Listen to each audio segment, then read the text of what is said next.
A day before exam. ওই কি পড়েছিস? দেখ ভাই, কি করেছি এগুলো ডিরেক্ট বলা যায় না, মেয়েদের বলা বারণ আছে। আমি তো তোর বেস্ট ফ্রেন্ড হই, আমাকে বলবি না কি পড়েছিস? দেখ ভাই, তুই আমার বেস্ট ফ্রেন্ড, জাস্ট হাজবেন্ড তো নয়। যে আমার বয়ফ্রেন্ড হবে, ফিউচার হাজবেন্ড হবে, তাকে একমাত্র বলবো কি করেছি।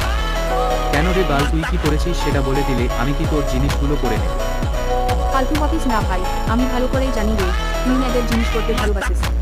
হ্যাঁ, ওটাই বাকি আছে, কাজবাজ নেই তো আমার। তাহলে বাল জিজ্ঞাসা করছিস কেন, কি করেছি? ঠিক আছে, আর জিজ্ঞাসা করব না, কিন্তু কথা দে, কালকে তুই দেখাবি একটু তোরটা। তোর সাহস কি করে হয় এই কথা বলার? কেন দেখাতে কি দোষ, বন্ধু হয়ে বন্ধুর হেল্প করবি না? আগে কথা দে তোরটা দেখাবি, তারপর আমারটা দেখাবি। समझ रहे हो? আমার আবার কি দেখবি, আমি তো কিছুই করি না। ওই সব মুখে বলতে হয় ঠিক আছে, তাছাড়া তোর দেখার অনেক কিছুই জিনিস আছে। ওকে ভালো হয়েছে, কিন্তু তুই